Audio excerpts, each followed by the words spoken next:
वित्त मंत्री निर्मला सीतारमण द्वारा पेश अंतरिम बजट 2024-25 को लेकर दुनिया भर से सकारात्मक प्रतिक्रिया आ रही हैं।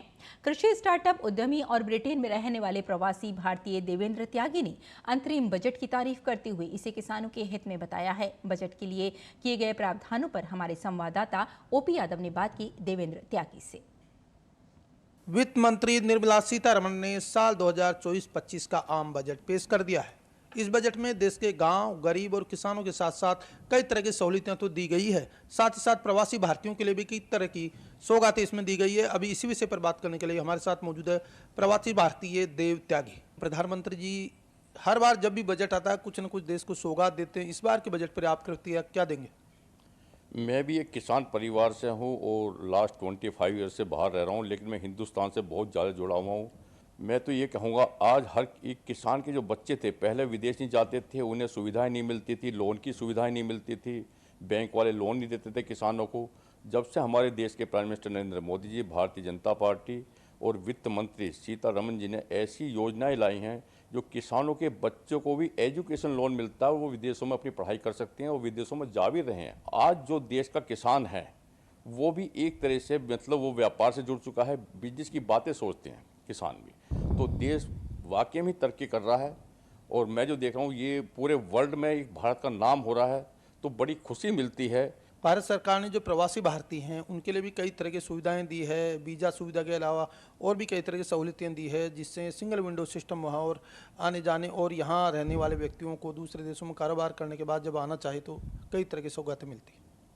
मैं तो ये कहूँगा, पहले क्या था, जो पासपोर्ट होते थे इन पर अगर विलेज का एड्रेस होता, विलेज लिख के ही उनको वीज़ा नहीं मिलते थे। जो सिटी में रहते थे, शहरों में रहते थे, बड़े शहरों में रहते थे, उनको वीज़े की सुविधाएं थी। लेकिन मोदी जी के आने के बाद हिंदुस्तान के विलेजों की जो मतलब उनके जो विलेज के पासपोर्ट भी हैं तो उनको भी बराबर का सम्मान दिया जा रहा है, उसमें कोई भेदभाव नहीं किया जा रहा। गांव और हर स्टेट, जितनी भी हमारी स्टेट हैं, सारी स्टेट के जो लोग वहाँ जा रहे हैं उनका एक मतलब अपना एक वहाँ पे कल्चर है। हर स्टेट की एक टीम बनी हुई है जो अपने वहाँ कल्चर प्रोग्राम हम दिखाते हैं।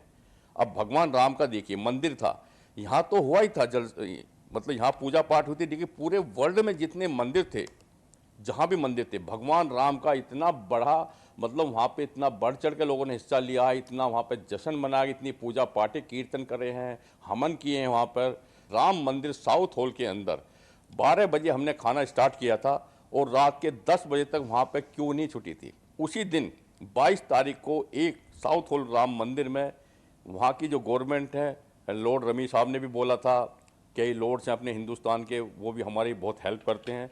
वहाँ हमें एक परमिशन मिल गई है मंदिर को बड़ा करने की, ऊपर एक फ्लोर बनाने की। क्या कहेंगे, भारत विश्व की उभरती हुई आर्थिक महाशक्ति बन रहा है?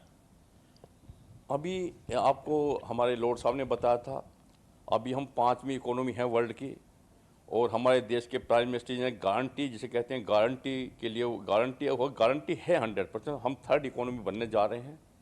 तो इसमें कोई शक नहीं है, कोई शुबा नहीं है। टॉप की कंट्रियां हैं वो आज हिंदुस्तान को साथ लेके चलने में मजबूर हैं। दो दुश्मन होते हैं तो वो हिंदुस्तान के दोस्त हैं।